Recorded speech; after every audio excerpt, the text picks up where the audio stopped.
Welcome, Pirates, to the One Piece card game Pirates League Official Shop Edition. My name is Steven. Some people know me as the True Champion, and I am joined by the wonderful Universe X Gaming TCG, but I call him Chris. How you doing, buddy? I am doing very, very well. Just ready to see some good games. We got some interesting decks lined up today, and we are cooking and getting further and further up to the championship finals round of this Pirate League. So, yeah, like I'm excited. I'm excited.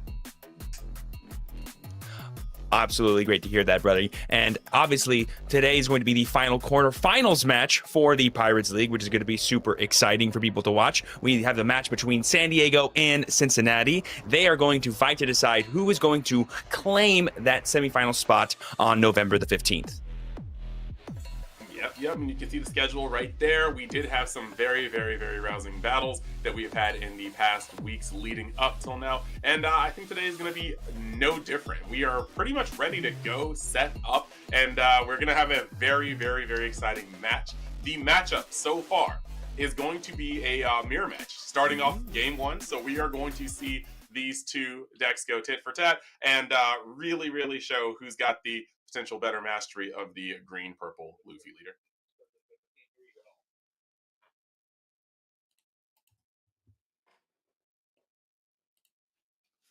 So, yeah, we are going to see this mirror match set up and really see who gets to crave out better. Starting off with I'm going to be the king of the pirates. Yeah, so far so good. You can never go wrong with a turn one search to get your consistency going. And super excited to see kind of a mirror match in this team tournament. Obviously, both of these teams had the option to bring 3 different decks amongst their players, but starting off with 2 Luffys is definitely a sight to see.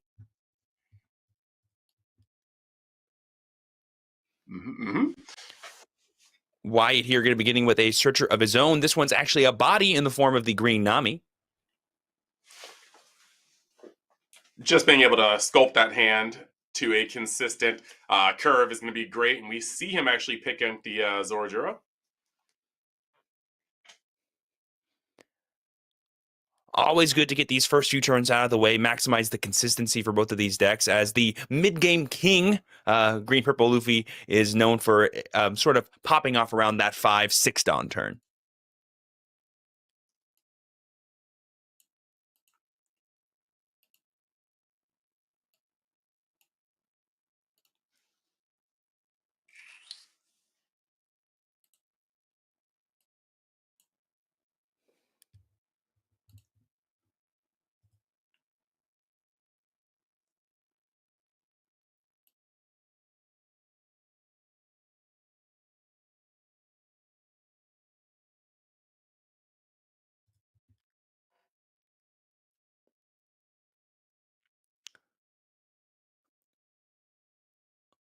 Okay, so there we see the 2 drop dummy coming down alongside the Going Merry there for Straw Hats or Cool.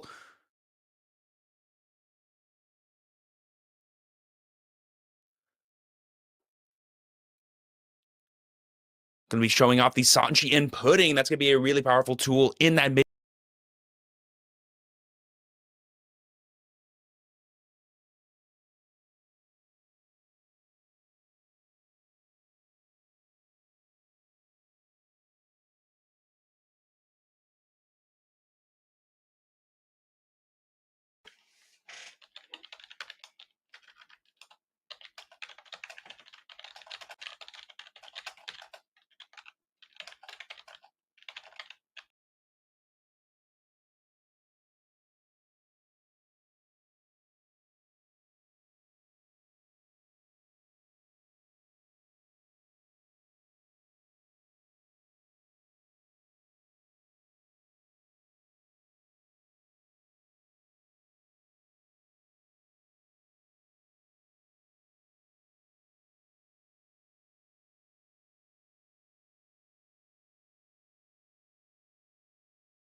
I'm unmuted and just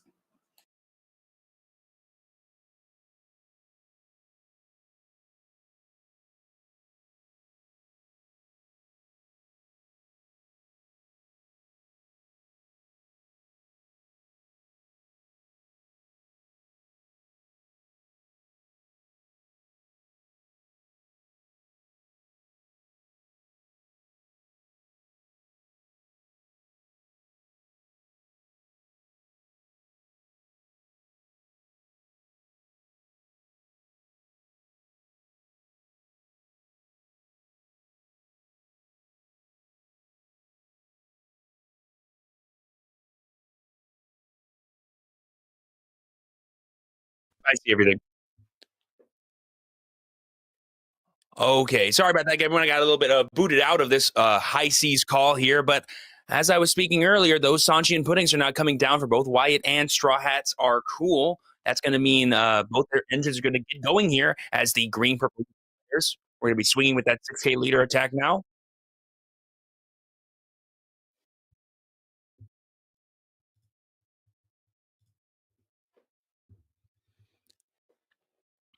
There we see the counter coming down. Straw Hats are cool left with 2 life. We dropped the Zoro Juro number 2 for Wyatt, just trying to get in there. He wants to get aggressive. We love to see that.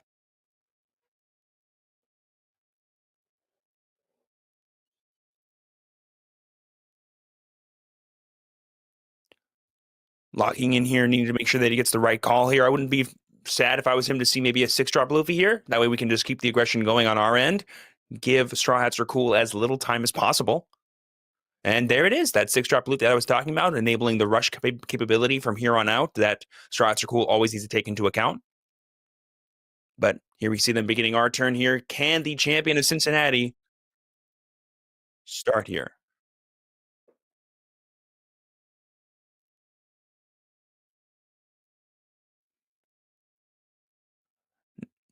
Definitely a lot to contend with here if your Straw Hats are cool, because you have not only the Zorojuro that's currently rested, but you have another one plus a Sanchi and Pudding to win about in the following turn. Oh, but usually playing a second Sanchi and Pudding is enough to solve most of your problems, because that represents a ton of recurable advantage for Straw Hats are cruel.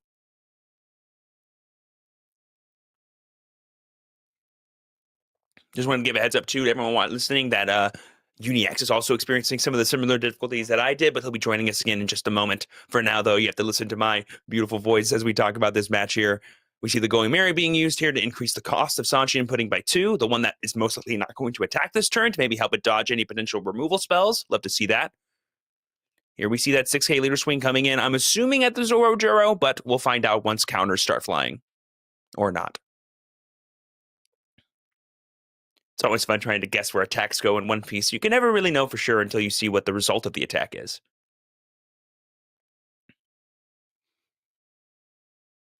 Just getting a count there for Wyatt of cards in hand. Always important to keep that in mind whenever you're assessing whether or not it's important to keep your resources in play. Whatever was attacked, it got countered out by using, I believe, that's the Nami from PRBO2.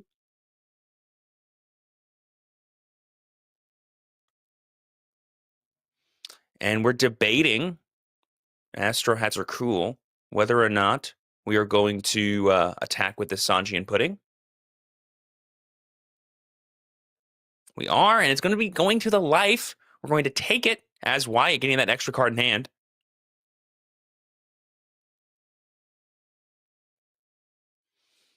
And then we see the 4 coming down. This is going to be our... oh, that's 5, actually. A third copy of Sanji and Pudding. All of a sudden, our Don minus effects have now become Don plus effects, if you can believe it. In order to pay for the cost of cards, we gain Don. Super happy to see that. But Wyatt is, like I said earlier, representing a lot of aggression, but Straw Hats are cool. Feels very secure in the amount of cards they have in hand, plus the board they are representing. This is definitely going to be a make or break turn, I think, for Wyatt, because if Cincinnati can sort of turn the corner, it's going to be a lot of advantage that he has to contend with for the rest of the game if he has no way to remove these Sanji and Pudding. And every attack he does on a Sanji and Pudding that isn't going on the leader swing can maybe contest whether or not the advantage is going to be in his favor. Pretty tough sorts. Pretty tough shoes to be in if you're Wyatt, I think.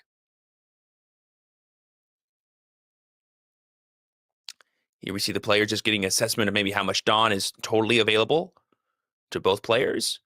we have our second copy of Sanji and Pudding coming down for Wyatt. The Sanji and Pudding War has begun. We're going to go ahead and use the leader effect, but gaining back some of that Dawn, essentially. It's almost as if that Sanji and Pudding was a free card that we just played, only costing 1 instead of costing 5. And of course, we have a 6K leader now.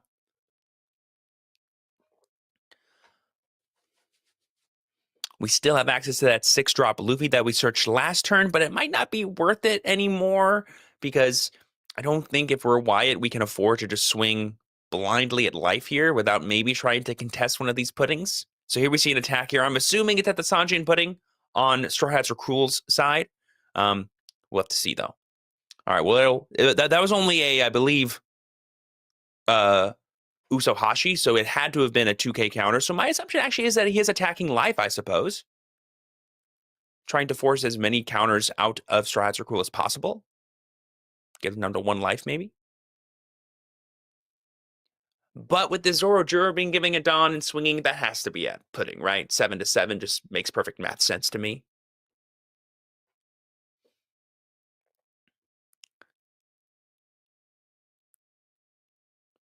We're thinking about it. As Straw Hats are cool, whatever the attack is, it's not an easy snap take or a snap KO.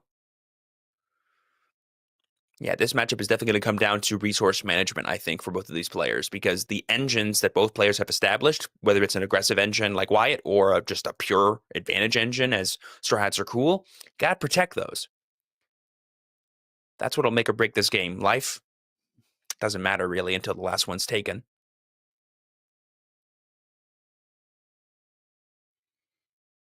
Okay, so it was at life, so we were demanding a 2KF from Wyatt, which makes a lot of sense actually as well, just trying to force awkward counters. And I think Wyatt is, content to being like, I can't answer all of those puddings and Sanjis, and if I can't answer at least 2 of them, it's not worth trying to go after one of them. I think makes a lot of sense. Okay. After taking the 7, we are now just going for the 6, maybe trying to hold on to some of our Dawn to maybe play our own third copy of Sanji and Pudding, maybe? No, that plays off the table now as we're going to go for a 7. It's going to be another 2K Sanji coming out from Straw Hats are cool. Instant counter. And then a pass, leaving up some Dawn for defense maybe as Wyatt. Gum Gum Giant's always a possibility here. And here we go. Starting off Straw Hats are cool's turn with 3 Sanji and Puddings. Some would say enough Sanji and Puddings.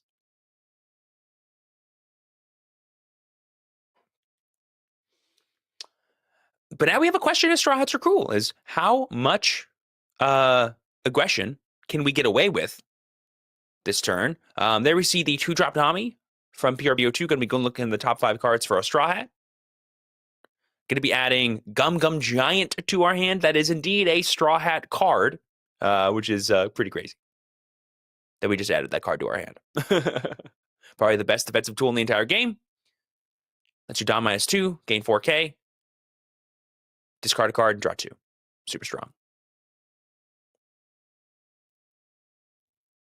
So here we see 8K coming from Sanji and Pudding. I would have to assume that's going at the leader, trying to make face the place if your Straw Hats are cruel.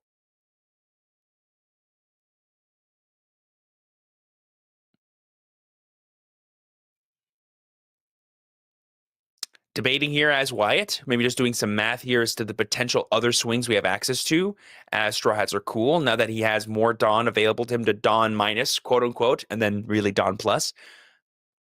Trying to figure out if he's even capable of stopping all the attacks potentially. There we see 2 2Ks coming down for Wyatt. I believe those were both Usohashis. They were. Beautiful altar arts here on both sides of the table here. Straw Hats are cool is just trying to determine whether or not going in for life is now worth it with those cards reduced from Wyatt's hand. Maybe he's more priced into attacking the characters. Clear up the board a little bit. Usually a good option if you can swing it.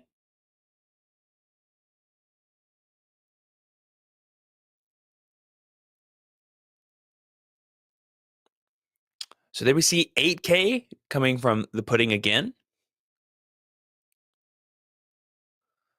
I would have to assume this is going on life again because Wyatt is considering stopping it.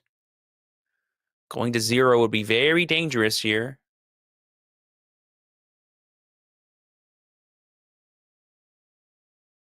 Oh, what a beautiful sound to hear. My boy Chris is coming in just as stuff is getting good here. We're going down to 0 life as Wyatt. What do we think about this board texture there, Chris?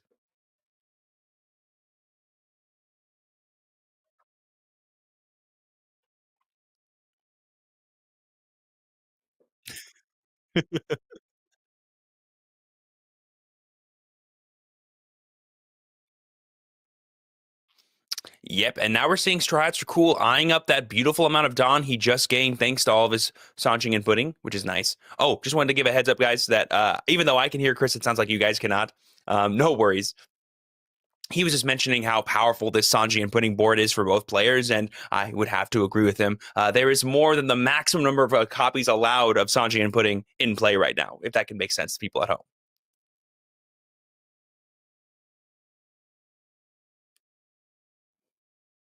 Again, these 8K numbers are just giving so much value there for Straw Hats are cool. Forcing the Deadsman game out of Wyatt. And now we've got, what, 8 Dawn? We can go 14 with the leader if we want to, but with 3 active Dawn on Wyatt's side, that represents a lot of defense. It does that, it does.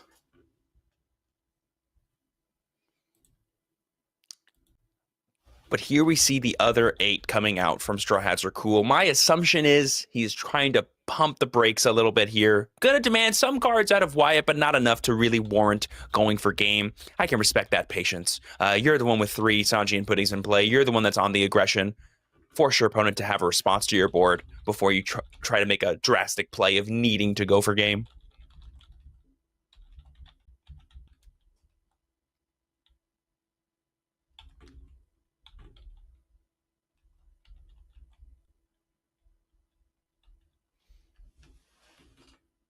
Yeah, this is oh, I mean, they're both low on life, but no life versus a board like this is going to be very, very, very much so a pressure point situation. Like this is down to the wire. This is truly down to the wire game. This is a mirror match in every way that you want it to be, where both sides are trying to mimic each other, but also trying to get ahead of one another. Last time we got a count of cards in hand for Straw Hats are cool. I think it was maybe 4 to 6. Could be as high as 7 now, I think. No, looking like 6 still, or 5. 5 to 6. Okay. That's not that many, but cards like Giant can make that hand look a little bigger than it actually is, especially when it comes to the amount of raw defense you have access to. You're right. Cards, absolute juggernauts like Gum Gum Giant will get there. Help you find other things to defend yourself with.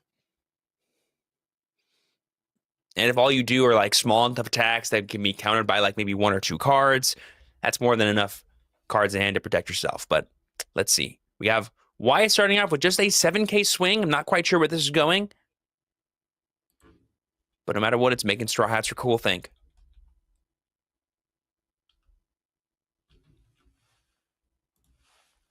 Oh. We see Giant coming down here.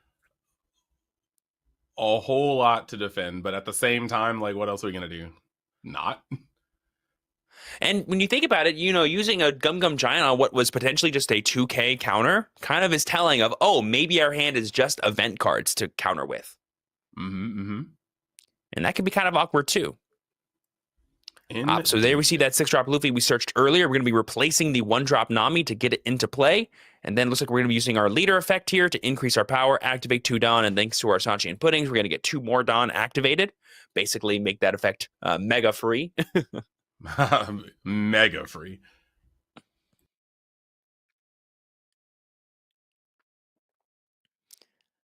I mean, if you're wide, you just got to go for, right, like face is the place, right?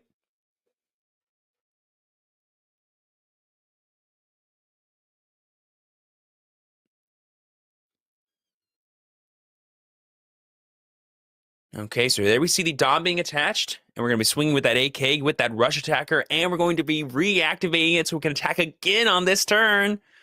Potentially 4 more attacks after this next, 5 more attacks after this one resolves. Straw Hats are cool with just 1 life. Oh my gosh, this is a crazy board. I know a lot of people think Zoro's the aggro deck. The captain of the Straw Hat crew, Luffy, can get in there too sometimes. Yeah, I mean, honestly, as long as you see the Sanji puddings to keep your Dawn constantly flowing, you are indeed the aggro deck. Like, you are walking people down. Oh, yeah.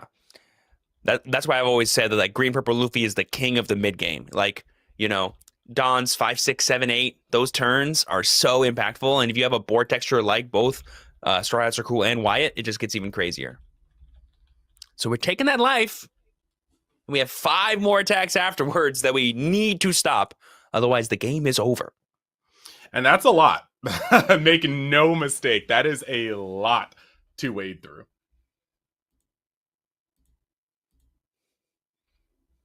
Yeah, so I think if you're Wyatt, the best you can do, though, is probably only 2 more 8K swings, and then the rest all are 6Ks. So we don't have the most powerful of swings, but we definitely have a lot of them. And I mean, at this point, once you're down, has to do things. Every single thing you turn sideways gets rid of at least 1 card in hand. So at the end of the day, even though we don't have a lot of powerful swings, as long as we can get enough Dawn to make them neutrals, we're still in the money. Ooh, we see 2 Dawn being activated here. Is this Thunder Bagua? Yes, it is. That classic from OG. Romance Dawn coming down here. Because we're at less than 2 life, we're also going to ramp that rested Dawn while increasing our leader by 4,000, countering out of this attack.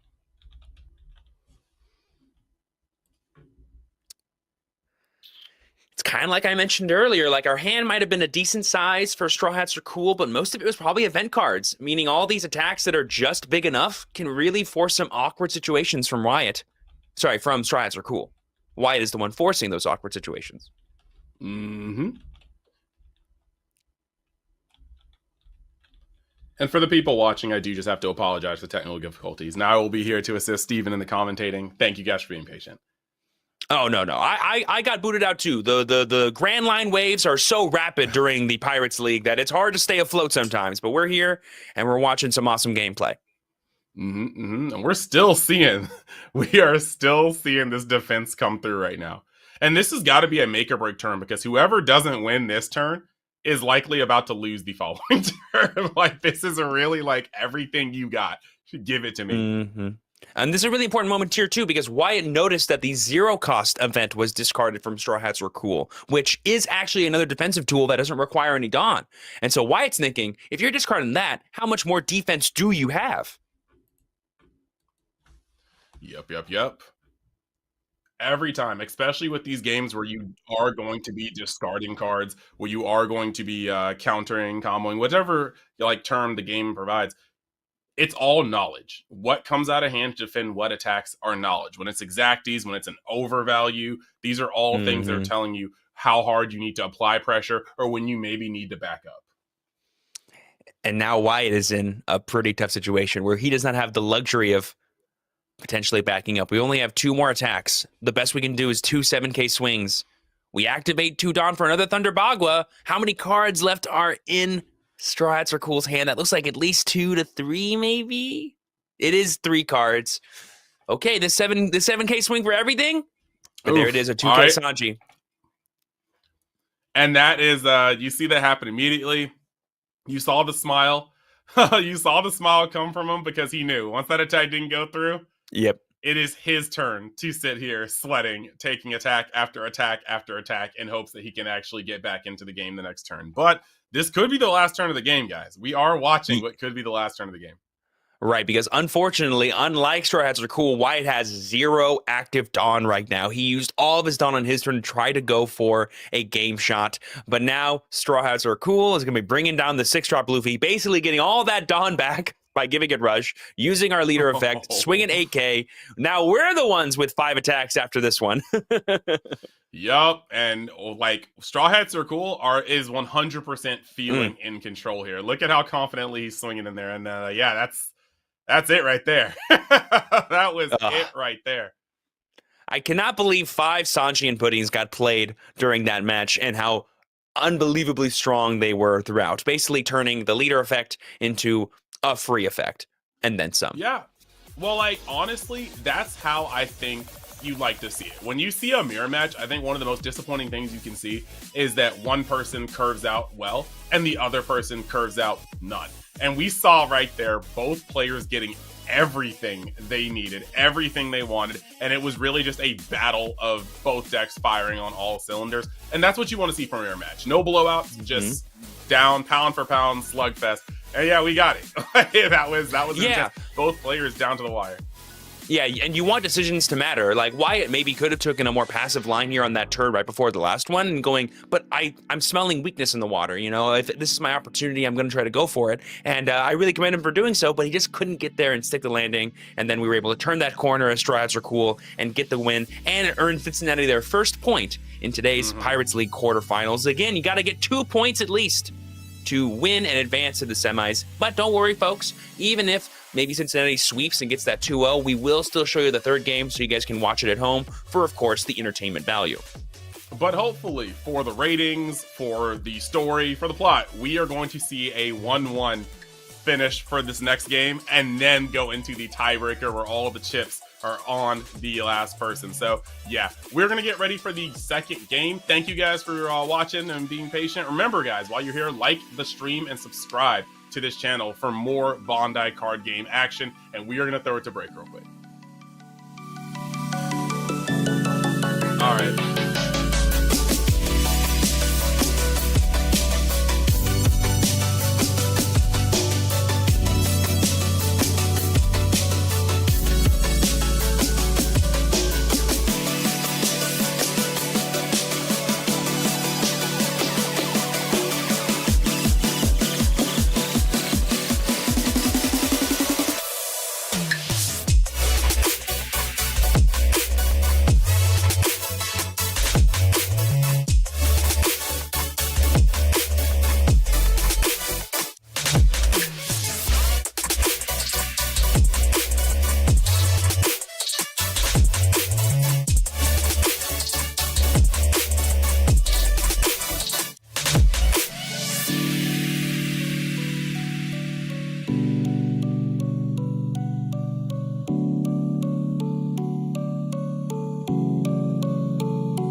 Alrighty, so welcome back to round 2 of the One Piece Pirate League Store Championship Edition. And look, we are here, all right, with what I think is going to be the most exciting round. I could be biased. I did not know just a little bit that I was a buggy stan, but as the story has gone by, he's fallen upwards, and I am ready for it. And now we are going to have a Yonko brawl. We're going to have Luffy versus a Buggy. And to be specific, I believe it's just raw purple Luffy versus blue Buggy. And so this is going to be actually pretty cool if I'm not mistaken.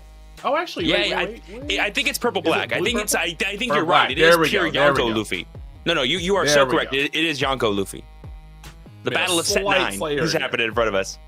Yeah, so you know what? We got Gear 5 Luffy versus Buggy, double Yonko throwdown. We're gonna see how this works, and I'm really excited because in this meta, you see a lot of purple. You see a whole lot of purple, and for that matter, you do see a fair amount of blue between Reiju and purple blue Luffy. But what you don't see often are like blue decks outside of that wheelhouse. And when it comes to archetype specifics, Buggy is its own lane. Buggy will operate differently. Buggy has its own theme. So this is going to be something, and there's nothing wrong with seeing straight meta, because that's what you're going to need to see to be able to understand how to operate at the top levels of competitive play. But it's always refreshing to see a rogue deck come through and really strut its stuff. And I think we're going to be able to have a really, really fun match here with this Buggy versus Luffy.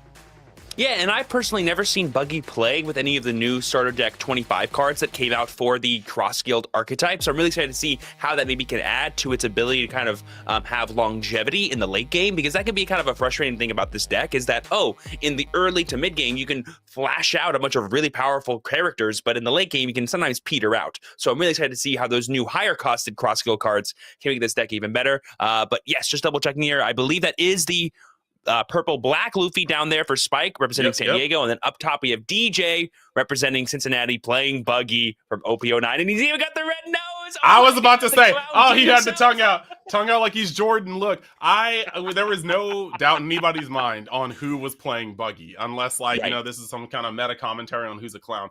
But look, he's got the Dawn ready themed. He's got the red nose. I think he's got extreme aura. Like, we might have to see how this turns out, but we are starting off with the very first. Oh my gosh, this is a start. This is a start for purple black Luffy.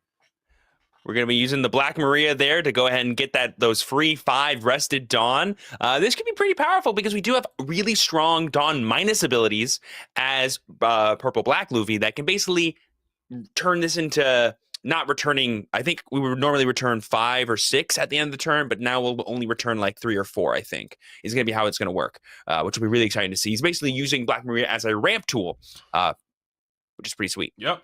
And this is actually crazy because like when effects pop off like this, it actually does kind of feel like we're not playing the same game. Like we just saw on turn 2, mad Dawn coming in before actually, of course, using it for what we need to use it for. But this is a crazy way to start, and it's really going to accelerate the game plan in Spike's favor. Exactly what he wants to see. But Buggy is also a deck that can get off the ground fast, laying these bodies down, and eventually swarming with a whole bunch of effects. So we really are going to see a high octane game. But we're getting a Buggy's going to be playing 8 drops, 10 drops, 7 drops for only the cost of 5, and it's going to be pretty sweet to see. I believe that is that the new Nami from PRBO2? I think it is. Beautiful. Being used there to counter out of that effect. And there we have one of those cross-skill cards allowing him to search for the top of his deck. I think that's... I was going to say something else. So that's Alvida he just played, and I'm trying to see what Alvida, thank you very much. I was like, yes. I couldn't really see the card too well. All right, and picking up actually the 3,000 Worlds.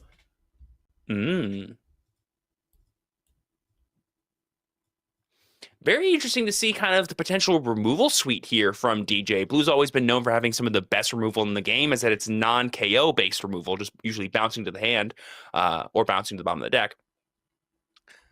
So we could see some fun ways to kind of dodge the protection that Purple's known for having when it comes to just like the bigger cards.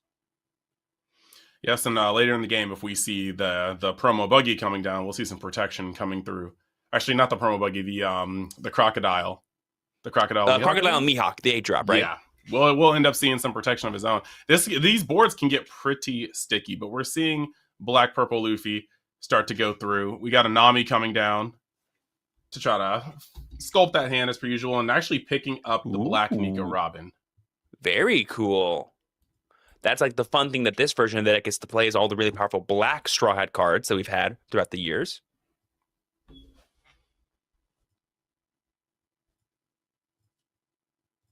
Yeah, these top 5 searchers are just very, very important. And it's just like, it's just crazy how many cards you move through. A good, like, I'm not going to say quite 10%, but There we see some okay. removal coming down. That's Gum Gum Lightning, baby. Going to go ahead and get rid of 2 of our Dawn to, I believe, KO is 6,000 power or less. That's going to get rid of that Alvida. And this has got to be what... Oh, sorry. Continue. Oh, yeah, I was just going to say, that's pretty sweet. Yeah, I was going to say, this is what DJ would not like to see. Curve removal, because he needs to curve into a wide board to be able to get up to full speed and really start moving and walking down his opponent. Sometimes not even attacking until the board is established enough to use your leader effect to drop things like your buggy. But now he's actually sitting here with a clear board. His opponent is starting to establish pressure. We're starting to get swings in, and we really need to see Buggy establish his board if he's going to have a fair game for his game plan.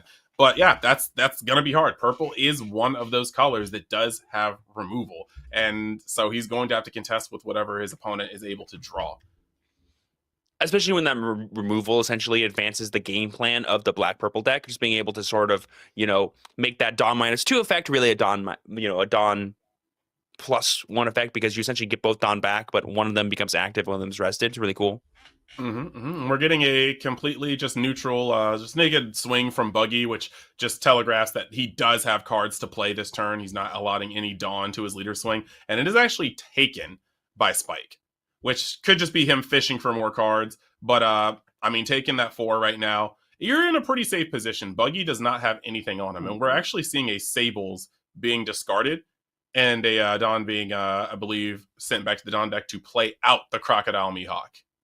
Yes, and this is that protection piece you were talking about. If one of your cross-field characters would be removed from the field, you can trash 1 card from your hand instead. And then obviously you saw the on-play ability to draw 2, trash 1, and then you can play another cross-field card from your hand with a cost of 4 or less. That's what's really cool about like the new cards, like I mentioned, like this one from Starter Deck 25. It basically makes the lower-costed cross-fields, the ones you can't necessarily cheat off a Buggy, that much worth playing, and that much more worth playing, which is super sweet. Yep. He got one of his cards lightninged off the board, and he said, all right, enough of this one. And so now he's actually playing out that Crocodile Mihawk, dropping Kabaji afterwards, and he's going to start going for it. He's going to start trying to establish that wide board so he can really start dropping things, bottom decking things. And we do kind of need it. We do kind of need to start assessing the field here. Because of the activate main of Black Maria, that card needs to go. If he wants to establish a long-lasting game where he can take control. But we're seeing the Nico Robin come down on the side of the Luffy side. And on play, you trash 1 card from your hand. Your opponent has 5 more cards in their hand. Your opponent trashes 2 cards from their hand, which is rough because nobody likes losing card advantage. But Buggy in specific has a lot of cards that require him to trash a card from his hand to activate their effects. So ripping the cards in hand from Buggy is actively just destroying the strategy. But heads up, though, on Spike for not only using his removal early, knowing that the 8-drop Crocodile could come down, but also prioritizing hand destruction rather than board destruction. Essentially like, I'm going to make you go minus one way or the other, I promise. Yep. This is going to be a really, really rough match for DJ because not only does Spike seem to know how to handle the matchup, his deck's colors are actually about to be very, very, very important to how that matches up. The removal, what he's able to do. And you see him swinging in. It looks to be I believe that's a 6K. I can't tell if that's a little overlap at the bottom of his leader. But 6K swing, taken. DJ not willing to give up any more of his hand to counter. If he has counters in there, I know that Buggy does have a fair amount of 0K bricks. So this is going to be, this is starting to look a little tight. A little tight. Just a little tight for sure. We did get that Dawn back by using our leader ability in combination with Black Maria, though, as Spike, which is just pretty nice to keep up the resource game. But now as DJ, how are you going to contest with this board right now? We do have, by the way, the Nico Robin being a blocker because our leader is Monkey D. Luffy. So worth noting that we have to kind of contend with that right now. And we are getting a swing in with Buggy. This is kind of a weird position because just by putting one under Buggy, we are just going to allow it to get immediately blocked by Nico Robin. And I feel like with two bodies on board, you don't want to turn your Crocodile Mihawk sideways because you don't want to. I mean, he's doing it, but like right now, with his hand being lower, I'm a little scared of that card being swung on immediately next turn, or next turn it being focused on to just completely bottom out the rest of DJ's hand. Yeah, and there we see, I think, DJ going for the attack on that Nico Robin. But there we see the 7-drop Buggy coming down. There we go. I believe that came out for set 10 as like a promo specifically, which is super awesome to see. And then we see the 6-drop Draco Mihawk being played, I believe, off of that effect as well. Yes, so the Mihawk is going to be able to draw 2, trash 1, trying to replenish the hand, or at least turn it into a break even. Buggy is stopping half the board from going sideways. There still is the option to lose the blocker on Nico Robin by turning her sideways, and the leader can also be donned up as well. So while we have stopped some of the lower cards to go sideways, those lower cards had to be donned up anyway just to be able to deal damage. And so I feel like the cards that could go sideways against your Crocodile Mihawk can still go sideways against Crocodile Mihawk. The cards that likely weren't going to dawn up to it are now pinned. And so I'm still kind of feeling a little iffy about whether or not I would like to swing with that Crocodile Mihawk, because that looks to be the rock of his field right now. And it's like you were saying earlier, like the matchup here is pretty rough because cards like the 7-drop Buggy are really good against the more aggressive green, red, and even yellow decks. But against purple and black, who usually prioritizes having gigantically costed creatures or characters, that's what's going to be attacking is pretty rough. Because, fun fact, that black-purple Luffy leader can also increase the cost of all your cards, thus dodging Buggy's effect on any of your 4-cost or lower cards, potentially, which is pretty funny to see. Push them right up, and that's actively crazy. So, I mean, but just like last game, though, we have the 6-drop Luffy coming down here, going to try to get 2 rush multi-attacks in this turn, potentially. And it looks like they're all going up against that Croc, like you were saying, Chris, putting that rested.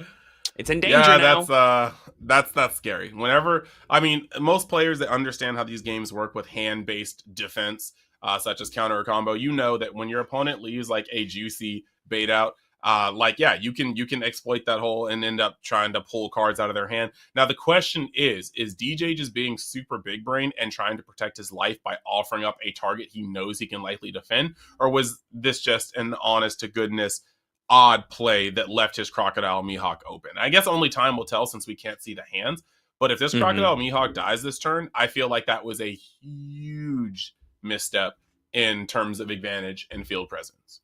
But we're almost there. If the board survives this turn, okay.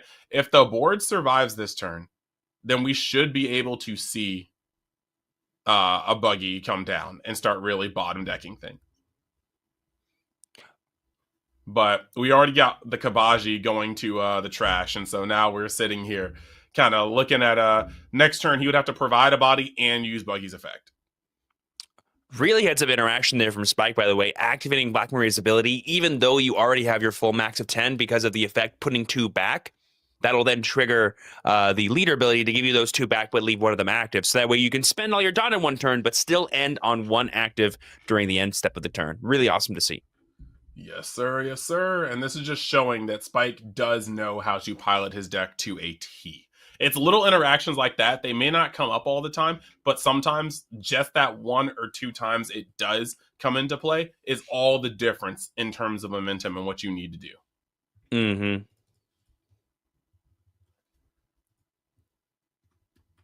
So here we have DJ thinking about how he wants to combat this turn. Like you said, we have a juicy target in the 6-drop Luffy, but that turns us off from attacking the leader, and Spike does have a pretty low hand size right now, trying his best to kind of keep that the same between both players here.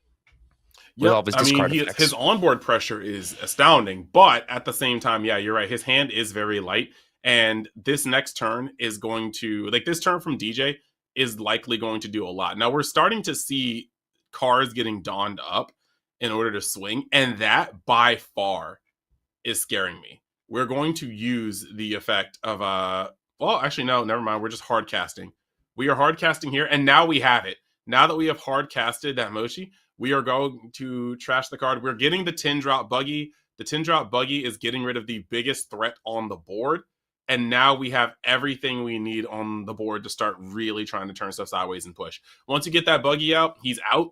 He's not going to the bottom of the deck now. And yeah, we might actually see Buggy starting to fight back. But with only 2 cards in hand, as well as 3 life, this is still not out of the woods yet. On top of that, the Nico Robin, due to the low hand size of Spike and the 3 life himself, the Nico Robin can easily get stay up on defense. But we just see a 6-drop Luffy getting put down on Spike's side. So it looks like Spike is trying to push through. Not hang. Look at all these starter cards coming out. We have starter 25 Crocodile in play. Now we have starter 26 Monkey D. Luffy coming down, giving us that Dawn -2. I use that phrase in quotation marks because of our leader ability here. And now our leader's a 7K until the end of our opponent's next turn, which is going to be pretty huge here, not just for attacking, but also for defending.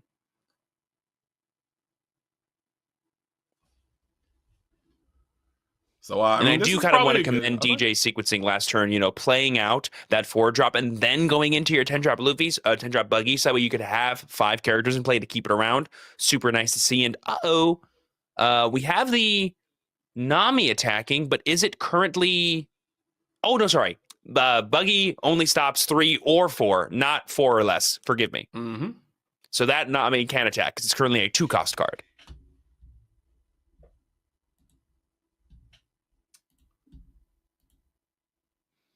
So there we see the block with the Mihawk, and now we're going to be seeing an 8K swing here coming from the leader, Luffy. I'm assuming faces the place, but last time we saw Spike going after that Crocodile.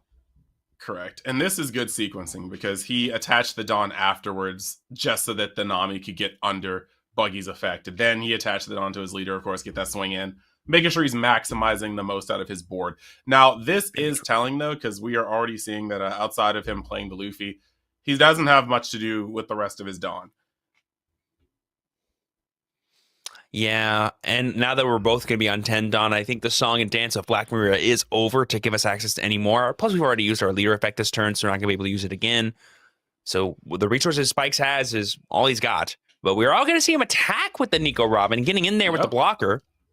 Yep, he did have to sit here and really think about whether or not he wanted to swing at that Nico Robin. And I understand that with such a low hand and only 3 life and not being able to guarantee that any of that life is full of counter, you do have to be very careful about letting this blocker go. But he thought the hand was weak enough to maybe get the Crocodile Mihawk off the board. And so he went for it. And unfortunately, it was not as weak as he thought. And yeah, he was able to defend that. So there's a huge hand now, and if he has another Buggy in hand, we may just actively see the turning point of this. Taking the easy shot at the Nami, no Dawn necessary, just able to get it off the board to stop that one attacker. Now he's counting the cards in Spike's hand. It's 2, and the blocker is rested for the turn. This is going to be potentially a really, really big turn for DJ. Yeah, and I think DJ's going to choose the more conservative route of attacking all the characters he can first, then attacking the life because it just kind of does the most with the resources he has. Remember that Spike's leader is 7K base right now, so going for game might be difficult, even though there is a 2-card hand. Yep, so there we see I think that was a 12K swing at that Nico Robin? Yep. And now we're getting the effect again. Ooh, and another 10-drop Buggy coming down. Bottom deck the Luffy. And you can see it on Spike's face. He is seeing the writing on the wall. Buggy is at max throttle right now, and this is not what you want to see with this, with your board setup. Like, Spike has barely anything. Very few cards in hand right now. He's trying to dig. Yep, everyone calls Buggy the failing upwards king, but right now he's doing a lot of just winning, I think, with the amount of crazy pressure that DJ is representing. This could be it. Cincinnati could be getting that second point they need to clinch this victory here, unless Spike turns the corner right now. Yeah, I was about to say, you're talking about failing upwards, but as far as I was looking at this game, Buggy was losing until he was winning. So like, it still kind of feels on par. Like You know what? I like the way you think. On brand, always, Buggy. Buggy's many things, but off brand, never. always his authentic self. And this is a really rough place to be at for Spike, because even if you can stay in the game right now, even if you can try to push, you don't want to push extra cards into Buggy's hand right now to potentially give him more cards. You want to get rid of his cards, but some of the only things turned sideways are extremely big bodies. We are getting a Sanji coming down. Yeah, this will go ahead and cool. rest one of the characters Rush, as well as give itself Rush for its on-play Dawn minus ability. We're going to gain that Dawn back using our leader skill. That way we only lost one Dawn and really gained one back, making Sanji effectively a 6-cost card. Again, just showing the really cool power of the efficiency that these purple decks have when using their Dawn. Yes. And this is going to be interesting because now you maybe have a shot at the Mihawk. Now you maybe have a shot at the Crocodile again. But the main issue right here is that one of the worst cards, like you have the Buggy that's going to prevent some cards from going sideways, and that Buggy is, active. At this point, he is not afraid to give the Crocodile. He's not willing to give any hand to it, but the board is established. He actually is probably daring his opponent to try to touch either of these 10-cost Buggies. And so, this is just a very rough place to be in. When he starts letting cards go, his strategy has been established, and he feels comfortable with whatever happens next.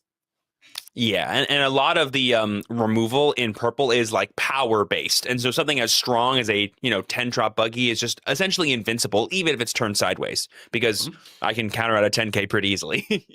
Correct. Taking damage here just to get the extra card, because he also was really low. We keep talking about how low Spike's hand was, but until he took that damage, DJ's hand was the one. So he is still looking for cards as well. So that was kind of a shields are down moment. So I take back a little bit what I said right now. He might not have been comfortable with Mihawk Crocodile going. He just may have been what he was able to do because he had no counter in hand. So this is cool, but now he's up at 3 cards. He still has the commanding presence on the board, and with only, it looks like 2 or 3 cards in Spike's hands, anytime this Buggy turns sideways, like a 10-cost Buggy turns sideways, it's probably annihilating whatever it's swinging at, whether that be pushing through for damage or just getting rid of that Sanji, which probably does need to go, because it's not like DJ is in danger of losing next turn, but he could be on a 2-turn clock if the top of Spike's deck gets cheeky.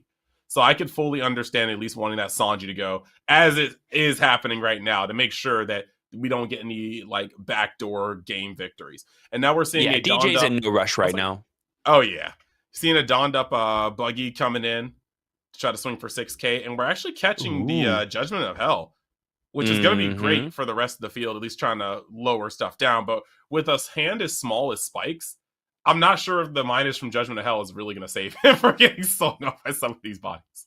Yeah, this Buggy here still would demand at least 2 cards, being that 7k base, and we're probably not attacking with the Mihawk anyway for DJ, because we just want to leave the blocker up. We're going to play another blocker from our hand, and looks like we're going to be using our leader skill here, bringing out, what is that? Is that the 5-drop Crocodile? Yes, it is. Yep. That's the boy. Yeah, this is you can see the smile on Spike's face, because that's not like a, oh man, I'm in this smile. That's a what a world. Wow. Yeah. The board is wide. The amount of power on it is pretty high. And now Spike's just trying to see it through, my boy. Getting the Nami, that's not a bad card to pull off right now. You're going to be able to at least see, hopefully, something nice off the top. It's just that any play that Spike makes right now is only going to stem the bleeding much so more than stop the threat. And that's the hard part. Yeah, it can feel really tough and daunting facing down this powerful of a board that DJ is representing. But Spike, he's doing his darndest, and he still has a shot here. Something like the 6-drop Luffy could come down and attack multiple times. This 5-drop Luffy here is going to be able to increase our own defense here, maybe allowing us to eke out some more turns here and establish more of our threats. Pretty awesome to see. Yeah, if so it's never out until it's out. You're not wrong. It's like if he can take the 2 Mihawks, but I think the main issue for me is that we've all seen where this is kind of going. The 2 Mihawks don't need any Dawn to do what they need to do, and we're giving up the Moji as a blocker and getting a card off the top of our deck. But it's like the Buggies don't require anything to go sideways. They just go, and they're 3k over you, meaning you're gonna have to give up a fair amount of cards. And then after he just face checks with the Buggies, because there's no other target. He has been given 0 other targets. Once he face checks with the buggies, he's free to assign Dawn however he pleases. If he has another 10 cost buggy, we're just seeing Luffy go to the bottom of the deck. If he doesn't, we're probably gonna see cards go in, especially if he ends up taking these 2 damages. So this is going to be a really rough turn. But he actually opts to go first with the 7k swing on buggy, a neutral attack, which is very interesting to me. Because, I mean, I guess you don't want to ever just lead off with your smallest attack, but I think that starting off like this kind of shows how many plays you have at your disposal, or at least allows your opponent to count your resources and think about it differently. And now we're speaking of counting resources, we know Spike only has 1 card left in his hand now, and so now we're free to attack with everything that's tiny first, and then we can save our Dawn to be put on the bigger characters like those buggies, and essentially make them guaranteed hits. That information coming from the hand, y'all. And now we're seeing this hit come over from Mihawk. And now with these 2 biggest swingers here, it really makes sense. He can count 2 cards in hand, make sure he knows the total value that could be coming with an event card, and now he's able to just to swing alpha with the buggy. Oh, and it looks like that's not going to be it. DJ getting the 2nd point for Cincinnati and winning them the last quarterfinals of the Pirates League. They're going to be moving on to the 2nd semifinal match. But no worries, folks. We still have a 3rd game to show you. It was awesome getting to see DJ pilot buggy expertly, even though it was kind of touch and go there. Like Chris said in the beginning, he was pretty low on cards, but did all he could to protect his cross-skill characters in the battle area, and it ended up working out for him pretty well. Yeah, I mean, honestly, that was nice. We got to see a lot. Like Steven was saying, there was a bit of a stumble at the beginning just because the on-curve lightning and the Maria coming out on that early was just magnificent for Spike. And all the cards you discard as buggy too is pretty rough. Oh yeah. But at the end of the day, DJ was able to get his strategy online. He was able to drop all of those bodies. 2 10 cost buggies was immaculate. The Croc Mihawk came down at the perfect time to start actually getting him back into the game and stabilizing. And we really just got to see what happens when you let a buggy ball as hard as he can. Get it? Buggy ball? Yeah, look, that was a throwback to those cannons. But like, look, realistically, I'm not funny. I'm sorry. Like, realistically, no. When it gets over to no, you are, my friend. I thought that was great. Buggy only wishes he could be as funny as you.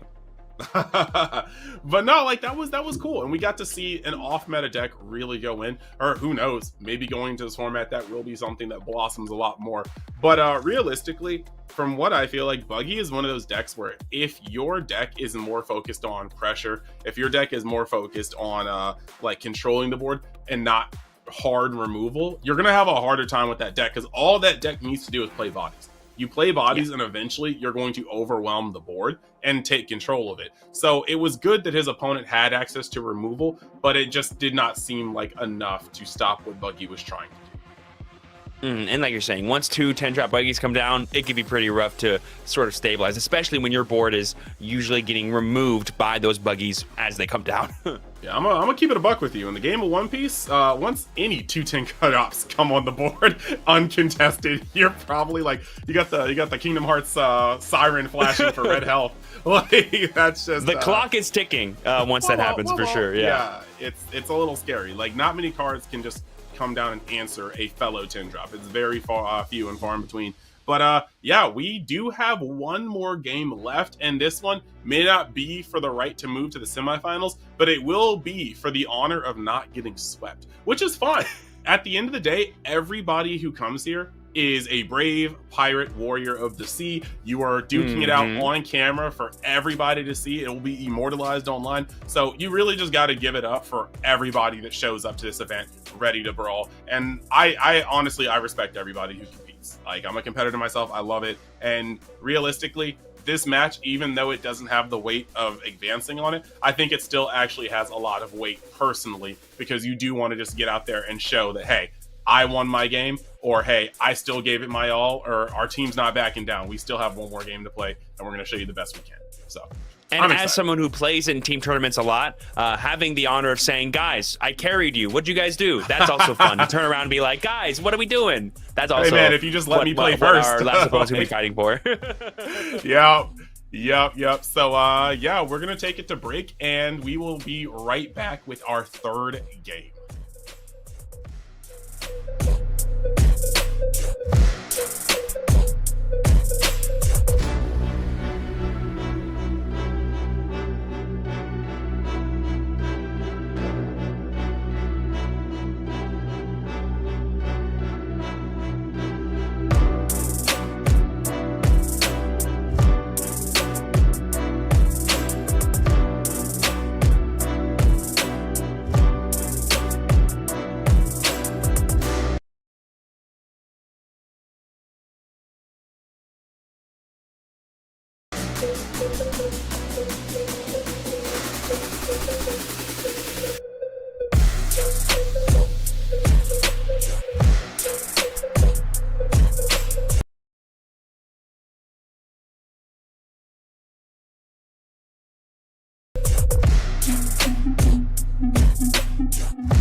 that break was very short because our Pirates are ready to continue battling it out here in the Pirates League, official shop edition between Cincinnati and San Diego. We already know Cincinnati is advancing into the semifinal match, but this match is going on strong here. We have Jake up top representing Cincinnati, and we have Burmese Python representing San Diego. I want to point out that every single representative from San Diego brought a Luffy deck, and they all played purple.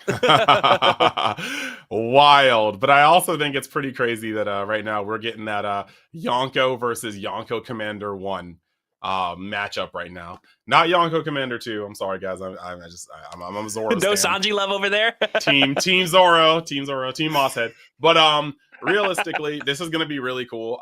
These are just fan favorite leaders, and like I said, there's a lot on the line right here, just in terms of honor and breaking the sweep. And Cincinnati, like you said earlier, is fighting for that clean 3-0 sweep, but Burmese Python for San Diego is fighting for those bragging rights to take back to his teammates of being like, well, guys, I won my game, so I did all I could.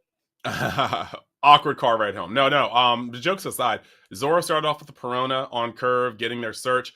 We did see him pick up the event card. And then on top of that, we got Luffy coming down with the Zoro Juro and just taking one of his life cards in order to make another Dawn. And so we really are getting off to, in that opposite order. It happened in the opposite order. But we really are getting to the optimal curves, it seems like.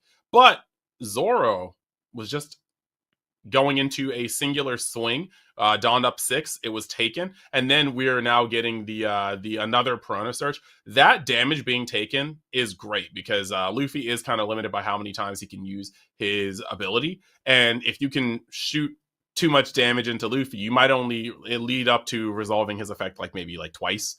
I think it's hard to make it only a one-time only thing, but you can just get it down to 2 activations. So that's pretty neat. And then right now we have Zoro really trying to put on the pressure, putting out the Koshiro, setting up for a little later. And yeah, dude's trying to evolve. Yeah, definitely going off to the races here as Zoro is up to do ever since the release of OP12. This deck is one of the few decks that can basically play the game in the perfect way possible, being both aggressive and board control-y at the exact same time. Is definitely what you want to be doing. In its early turns, attack, and then in the later turns, attack, but make sure you attack at least one character. We definitely love our removal on tempo decks. Ooh. But this is interesting. The first turn wasn't that aggressive after the opening for Zoro, but he is definitely starting to shape up the hands. Also, got to give a shout out to his sleeves; those are amazing. Gorgeous. And Burmese Python there going to a total of 7 Dawn after using the leader effect once again, maybe representing Luffy Taro here on turn 3 of the game. Pretty cool to see. Hey, look, you gotta put the pedal to the metal here because if you're gonna be using a leader that takes your own life, you have to be confident that you're gonna close out the game against Zoro fast because 2 life is not a lot against Zoro once they have a lot of Dawn. And we are seeing the attack go through with Zoro Juro, Zoro on Zoro violence, and we're seeing the damage being taken. So this is we're probably going to see Burmese Python be the most aggressive he could be with this purple Luffy because it is a race. Yep, and there we see no Luffy Taro coming down, but like you said, we had that 7k swing with Zoro Juro, and we have the Sanji blocker coming down, maybe establishing some of our defense that we might need to continue playing.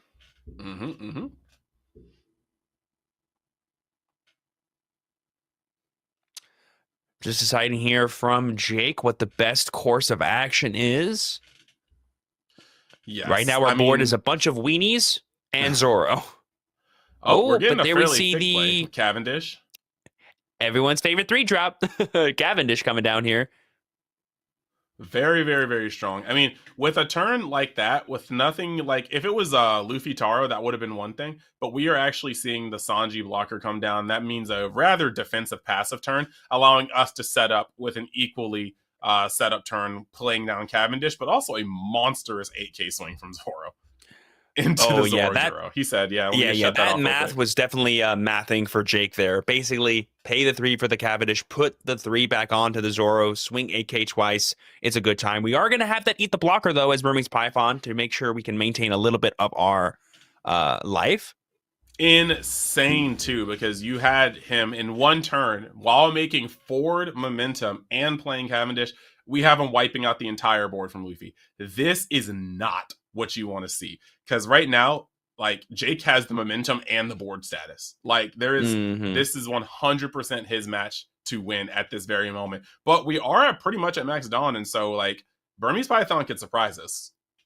Oh, here we go. Is that Charlotte Katakuri coming down? Yes, it is. Rivals on the same side of the board, ready to go.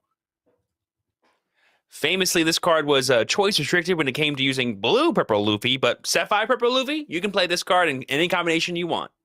Yep. Right now, Burmese Python said, you know, it's the best card to take out a Yonko 1, Yonko Commander 1, another Yonko Commander 1. We're going in with Katakuri. And I'm here for it. I mean, the card's a very powerful card. Like you said, it was put on the restriction for blue-purple, but this deck has no such, and it's able to really get it to maximize. But this is still such a scary match. Even though more than half of Jake's board cannot swing, the leader is going to do enough on its own, especially if he has the ability to rest one of the cards or the character on Burmese Python's field. But Cavendish is going to provide generational value, and this is going to not be the place you need to be trying to survive. Yep, and he is also just a giant 8K blocker that you can really time correctly if you're Burmese Python, because essentially if you wait until after the Zoro swings to begin blocking with it, you can kind of turn Jake effect to restand their leader off for the rest of the game if they don't have the 3-drop event card. Correct. And this is going to be good. Definitely curious to see how Jake's going to approach this matchup, because usually the Zoro Dex removal is character-based, meaning you like attack into stuff to get rid of it, and you rest it in order to do so. But you can only really rest little things, not gigantic chonkers like good old Katakuri there.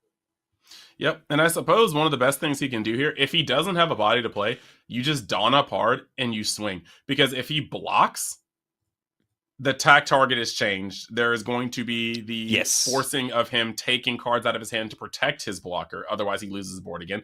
And then you still have your like leader effect. But we're seeing a Gum Gum Giant come out of play here. This is a 10K swing, y'all. 10K. So we're going to get Gum Gum Giant to go up quite a bit. We're discarding the Luffy Taro. Hope that wasn't his hand earlier, but hey, maybe he just found the other play to be better. This is just really rough, though, because you want to have Katakuri as a defensive unit, but he is banking on being able to survive this turn. Oh my gosh. Because if Katakuri survives and he starts playing other Big Mom pirates, he's going to be able to come back into the game. But hitting the Wing of the Pirate King and untapping his leader is incredibly scary with that 5 Dawn underneath. Yep, and like you mentioned earlier, we're kind of now pinned down as Burmese Python. We're kind of not allowed to block with this Katakuri on this big, now 11K swing as Zoro. We're kind of forced to either counter it or take it. Yep. Because if we block it, it'll just restand and attack again. Exactly. We don't know Burmese hand, but if he's got like a Big Mom in there, he definitely doesn't want to lose his Katakuri. But here we go, the 10 Dawn turn here for the purple deck. This is where the rubber meets the road. Everything is accessible. What's going to be played here? Incredibly scary. And you are right, though. When you see Charlotte Katakuri, something like 9-drop Charlotte Linlin is not far around the corner. Definitely could see that coming down here as a really powerful tempo swing for getting rid of the Cavendish, getting more life, and then establishing just a gigantic body. Imagine calling your mom to help you on a fight. Katakuri could never. But at the same time, this is going to be a very interesting turn, because if Charlotte Linlin does come down, I believe we can just immediately see Cavendish being taken off the board. But even Cavendish being taken off the board, one, it's temporary because it's going to life. But two, it's kind of like rough because Cavendish isn't like winning the game right now. He's just actually pushing the pressure. And now we're actually seeing the Katakuri go sideways and Koshiro getting in there to block. Katakuri going sideways is fine simply because of Katakuri's effect. Like, this is going to be fine. And then we see that Charlotte Linlin. So, like, you know what? Read it just like a book. We're going to get a heal. That Cavendish is going to life, all as foretold. And then at the end of the turn, you know, the Katakuri is going to get put up. And yeah, it's pretty simple. Like, if anything, the deck may be powerful, but it's very linear. We saw when the Katakuri came out that he would not dare risk it getting destroyed, and so he had to not let it block. he could take a life because we do understand that Charlotte Linland could heal it. And then we've got rid of the Cavendish. But like I said, the field is still pretty strong. We did manage to get rid of bodies to kind of trim it down. So now it's just really the leader. Peronas aren't really doing anything right now. And so the board advantage is over, on Burmese Python side. But like, you just haven't really been putting too much pressure on Jake. And now Jake has an extra life to work with. So if Jake has any gas in hand, he can just start really returning the favor. But I do think that we don't need to underestimate that Burmese Python does have potentially a 3-turn clock at max right now. Okay. Ooh, here we're using the Dead Man's Games effect here to rest 3 of our other cards, to rest a Don and rest a character on Burmese Python's board. That character is going to be Katakuri. We're turning off a lot of defensive options. Both a blocker and a Gum Gum Giant are no longer available. And here we see the gigantic Zoro swing. Is that 11? Oh, yeah.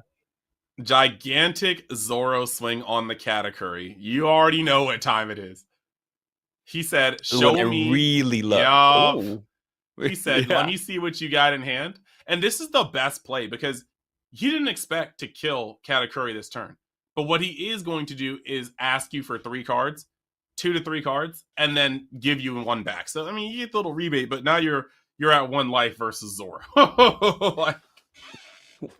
But we also have 2 gigantic characters now that all can become active again and can essentially attack for free. So now we're kind of priced in as Burmese Python to just start going in against Zoro. 5-card hand, like you said, those Peronas aren't really pressuring us that much. It's going to be pretty crazy here to see what Burmese Python can make happen. We're definitely in the late game now, and that's where a deck like Purple Luffy loves to be. Correct. And we've got 5 cards in hand from Zoro. If we see another Charlotte Linland, I think that would probably be one of the scariest things. Because we go up on life, giving ourselves a little more room to work with. And yes, we give them a life, but once you have Charlotte Linland, and Charlotte Katakuri on board, that 5 life is still actually the same number of turns you would take to game them. But you just have more life now. So it's very interesting. At this moment, like I said, I think this is turn 1 of a 3-turn clock if nothing gets disrupted on Burmese Python side. So we just got to see how he ends up playing from here. Zoro Juro, the top searcher, going to see if we can get some more options out. He still got 6. Oh, I didn't even see that. Was that Giant? I think that was Giant. That was Giant. It gave us the solar flare for a split second, but we were able to see it through the quick flash. So this is going to be pretty interesting. I mean, you've got 6 Dawn still up, and we can only really use 4 of them if we want to keep energy up for Giant.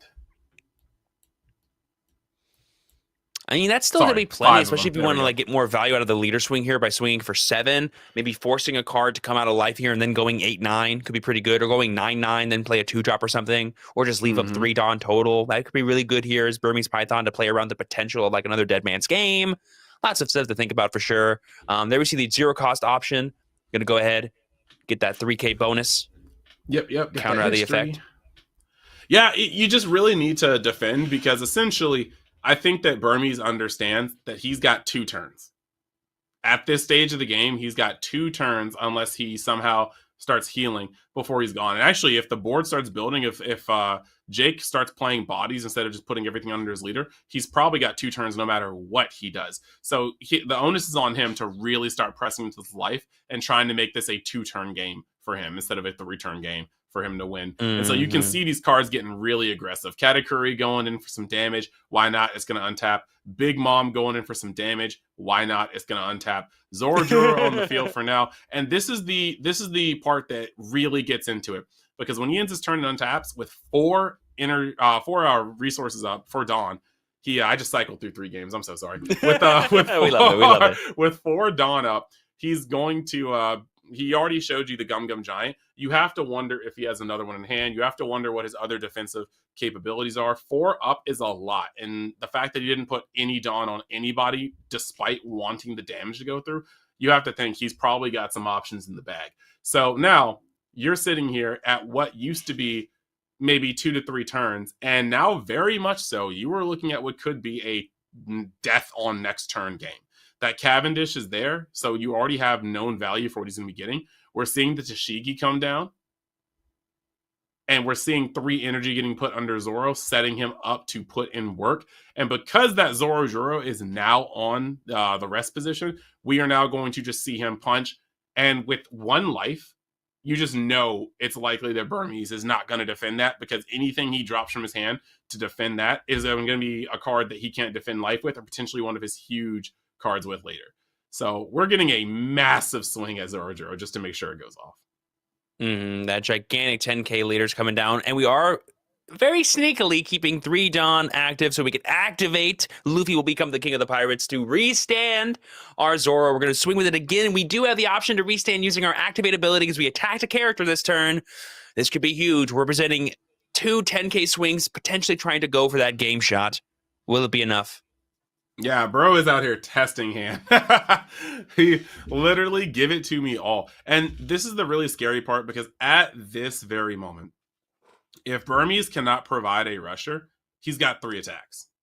And it would only take Jake blocking one of them to then likely turn on game next turn. Now, he's only got 4 cards in hand right now, but 2 cards will be coming to his hand next turn. Cavendish, like I said, known value, so you can count that. You can account for that, so that's pretty good information. But this is just going to be very, very scary, because they both understand they are not long for this pirating world, and they're trying to close out the game immediately. Yep, so there we see the 11k counter coming down for Burmese Python to stop that first attack.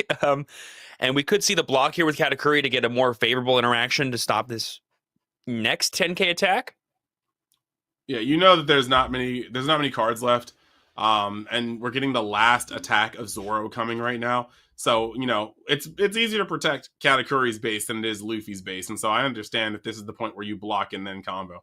But if he doesn't have enough, or a counter, if he doesn't have enough counter in hand, we could just see him take it just to take it. That could be true. Getting that extra card in hand to maybe dig for maybe another rusher, or just to have as much counter as possible. Force Jake into a tough situation where they have to throw it all on their leader. We could have multiple blockers in our hand. I'm not sure what Burmese is thinking about here, though. There's a lot riding on this one. Yeah. Like we said, we're playing for pride, but pride is everything when you're on the pirate stage, on the pirate boats. Quite literally, he is sitting here hoping that he can pull some magic out of the bag. And we are seeing that Gum Giant come down, discarding. Oh, what is that? That alternate I don't. That was 9-drop Luffy. Okay, that's cool. So yeah, you see him actually dropping that to get out of that attack, and that does buy him another turn. So now, once again, the mic is passed over to Burmese Python, and he has yet another chance to clear out game. Now, this is one of those things where 4 cards in hand is more than 0, obviously, but it's not a lot. Like, he can send a Katakuri into that life just to see, hey, how many cards of counter do you have in your hand? And this is one of those games where, even though it looks like Jake has been walking down Burmese Python, there is a world where this Katakuri does deal a damage. And that means Big Mom can deal damage. This feels to me like you do what costs you the least first. So you swing with Lin, you get him for the 9. Jake's probably going to take it. You put a Dawn on the category, you swing in for 9. Jake might be forced to take it, and then you could end up with 12 on the leader. You can use leader effect, get a free Dawn, end up with 13 on the leader, and go, you better have it. But does Burmy want to put it all on doing that? I'm not sure. Let's find out. Well, I think it's scary because at some point you have to just know how much defensive power you have in hand. It's getting cut in half every single turn.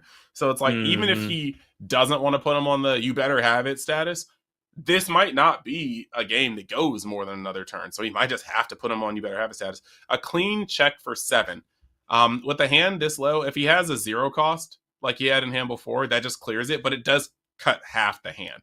And if it cuts half the hand, you have no real choice but to go in with the 2 bodies anyway. But we are seeing an X-Drake and a Hiyori come down for the counter. He did check, and you know what? In all honesty, if you're swinging with the leader, I might have invested a little bit more. You have the ability to put the leader at base 9 and then swing with, like, you know, a 10 followed by, I believe, a 11. So I think you have the ability to ladder up kind of high. I'm not sure if this looks like it could be his last turn.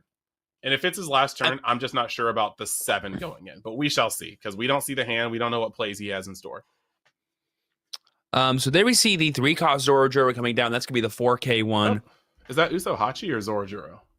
Oh, sorry. You're right. That is Usohashi. Forgive me. Yeah. It's all good. I recognize Yeah, that that'll here go ahead anyway. and go ahead and rest the Tashigi. And it looks like we're going to be aggroing the Tashigi now as Burmese Python. Now that we've gotten Jake's hand down to a cool 2 cards. Yep, you do want to get rid of the board. Those Peronas cannot really safely go sideways without cutting the turn into ribbons. So, yeah, you definitely want to get that out of there. We are seeing the Katakuri come over there doing some steady damage, and Jake will take that 2 hand. And now you end the turn, you untap both of those, you get your Dawn. And so now what we have here is 3 Dawn up, a blocker, and 1 life. At this moment, with 3 cards in hand going up to 4 now, Zoro could have another. Luffy's going to be the king of the pirates. He could have that in his hand. That could be a thing. He could have another 2 attacks. Nothing is rested. So as long as, like you said, as long as you play the category blocker correctly, you can prevent him from getting his untap just for that. But if he has Luffy's going to be king of the pirates in hand, then he has 2 swings before you can bait him to lock him out of his third. And that's going to be pretty rough. Well, there could also be another Dead Man's Game coming down potentially too to rest the blocker and the rest of the Dawn. So you could like bait Burmese Python into like not blocking the first one, trying to either take it or counter out, and then get them with the Dead Man's Game plus the Luffy's gonna be king. But there we see the Peronas going in. Actually, we've been talking smack on them all day, and they're like, no, just watch. Yeah, so like I said, if you're Burmese Python, you got to be a little happy seeing these Peronas go sideways, because that automatically lets you know he is not going as absolutely crazy as he was those past couple turns. Last couple turns, he was playing events to make him swing multiple times. He was going in with this, and now he's using essentially a third of his turn to just be 1K'd out of. And that is going to feel absolutely amazing. Now you still have your blocker up. If he puts all of his Dawn under Zoro, then you are now looking at the ability to take a life and then potentially just block Katakuri. And he doesn't even want to take the life. He's hitting with the Gum Gum Giant. He's discarding another Katakuri, which is a very interesting choice for me, unless he has something spicier in hand to draw to.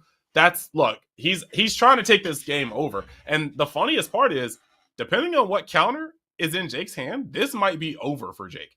We're representing a lot of damage right now as Burmese Python. Oh yes, and like I said, there's no unknown knowledge outside of those 3 cards in his hand. When he deals the damage and pushes that Cavendish 2 hand, he knows that he just gave his opponent exactly 1K more, and he'll be able to count that. And that knowledge is so important at a turn like this, where you're just trying to go alpha. So swinging in for 9 to start off, he wants to test Jake's hand, and this is a hefty test. Jake's got to have a fair amount of counter in hand. What, 5K counter in hand to get out of this attack? And if you don't, you just go, okay, activate leader effect 10 Dawn and Katakuri 18. Yikes. Now, this is incredibly telling. You can't just take the damage. But at the same time, dropping that and then pretty much assuring that unless you have see, there we go. GG. And there we go. Burmese Python breaks the sweep. Now, the thing I wanted to talk about when it comes to this, congratulations to Burmese Python. Congratulations to Cincinnati for moving on. Congratulations to San Diego for just coming and competing in the first place. But the way that last turn played out was very amazing. He swung with the 9K and was like, out of your 4 cards, can you show me 5? Because regardless of whether you have just the raw counter or you have the 0 cost 3K, to get out of 5, you will be giving me a minimum of 3 cards out of hand.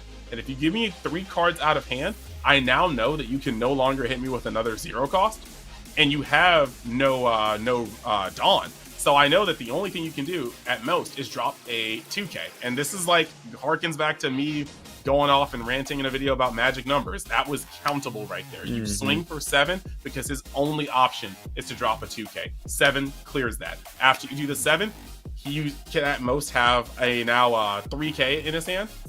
No matter how you split it, a 0 cost in the Cavendish or a 2K and the Cavendish 1K, it all totals to 8 at most. So your 8 is going to get there neutral with the category regardless. That was a excellent way to close it out with math and knowledge, and I just love seeing that crisp clean play coming out with a win. Yep, congratulations to Burmese Python there, earning the prideful one win for San Diego that he can take back to his team. But before we let y'all go, I want to remind you that Cincinnati was the victor of today's Pirates League event in the final quarterfinals match, meaning they are moving on to the second semifinal match happening November 15th. So definitely stay tuned to watch the first one happening November 1st between Chicago and Brooklyn. And of course, the second semifinal match happening between San Francisco and Cincinnati. We couldn't get the Battle of the Sands going on today, unfortunately, for the second semifinal match. But Cincinnati played beautifully, and they earned that spot. So I can't wait to see them duke it out on the 15th. 100%. I enjoyed that. I know you guys enjoyed that. I want to say real quick, thank you to my co-host, True Champion Steven, for holding it down. And it was fun. It's always a pleasure casting with you guys. Or casting with you, and it's always a pleasure being here with you guys. I was talking too fast, putting things together real quick. I do want to implore you guys one more time, make sure you like the stream so it thrives, people can see that VOD. Make sure they're there. I see you, there's 50 you guys in here, like there's 5 likes. I need you guys just a little bit, but outside of that, make sure you subscribe, because as we get into the future, this is going to be where more and more of the card game streams are going to pop up. So being subscribed to this is going to make sure you never miss a beat. Make sure you get to see all your favorite games, including the One Piece card game, and how this tournament and future tournaments unfold. And as always, it was just a joy to have you. We're moving on to the semifinals for November 1st, and that's going to be closer and closer to the championship game. Thank you guys for being here. And was there anything else you wanted to add, Mr. Stephen? It's always a pleasure being on these waters with you, buddy. Can't wait for the next one. See ya. Excellent. See y'all.